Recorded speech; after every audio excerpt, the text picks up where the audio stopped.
Hi class. I'd like to just take a few minutes here to talk about what are some good resources for college writing. Taking this course as a college student, it's important to keep in mind what counts as a reputable resource and what doesn't.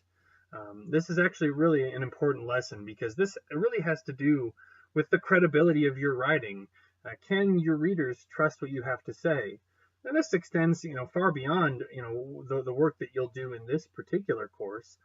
This extends to anybody who might hear you speak, anything that you might have in print, whether that's in an actual printed book or online, that you should be using resources that can be trusted. And not all resources are academic resources. Things may be informative, resources may be thoughtful even, but they're not necessarily academic resources. So here are some resources that are really good resources for college writing. If you're writing a paper in this course, these are the kinds of resources that are acceptable.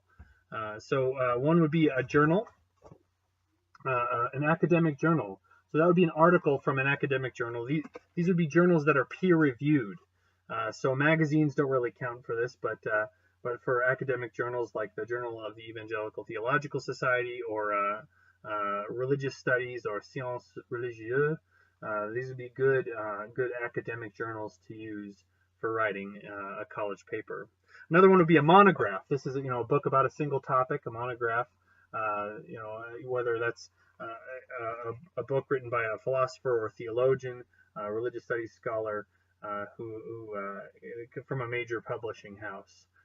So I have this book here, The Kalam Cosmological Argument by William Lane Craig, published by Wittgenstock. Books like that are good academic resources because they've been checked by publishers. They have the marks of good scholarship in them.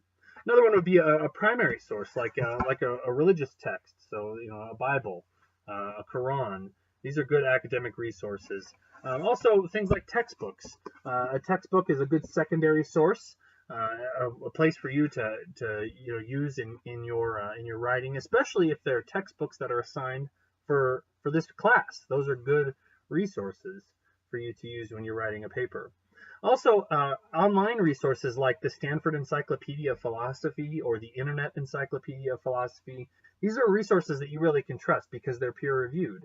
That is, that people in the field are looking at these sources to make sure that the entries are up to snuff for the standards of the field.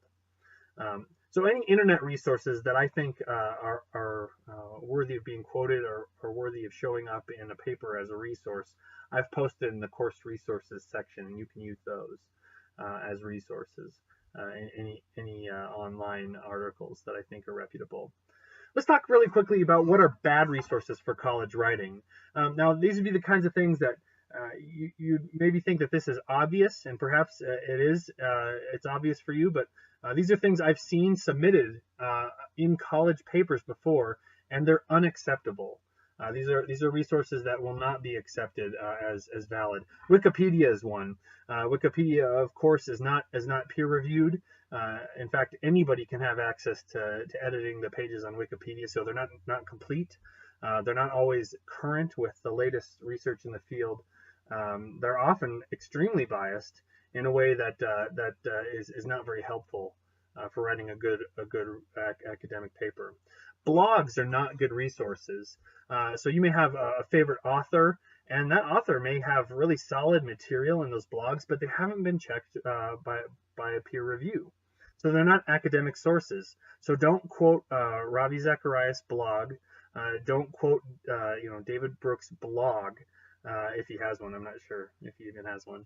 But quote things that are in print by those particular writers if you like those writers. Usually YouTube videos are not scholarly and they're not up to date. So almost always a YouTube video is not a good source, although there may be exceptions from time to time. YouTube videos are definitely not good sources generally. Opinion pages in a periodical. So if you're reading the Wall Street Journal and you have the opinion section, this is most likely not going to be a good academic resource, unless you're trying to make an argument about what's the nature of opinion, maybe by writers of a particular variety. That may be okay, but generally, opinion periodicals are not going to be a good resource. So this is a warning. Bad resources make for bad arguments, which can count against your grade. So if you're writing a paper and you're using bad resources, it's going to count against your grade. So don't do it. But another warning, this is a good one.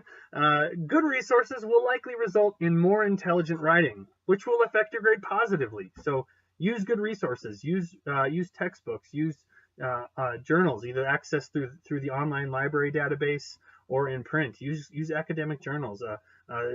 Primary source materials are great, and then monographs, of course, as well. And be sure to look for the video that I've titled "How to Write a Good Philosophy Paper" in this course under the course resources section. So be sure to look for that paper that I've put in there. That's going to be key for you being able to write a good philosophy paper that will be you'll be able to submit in this course. Thanks so much.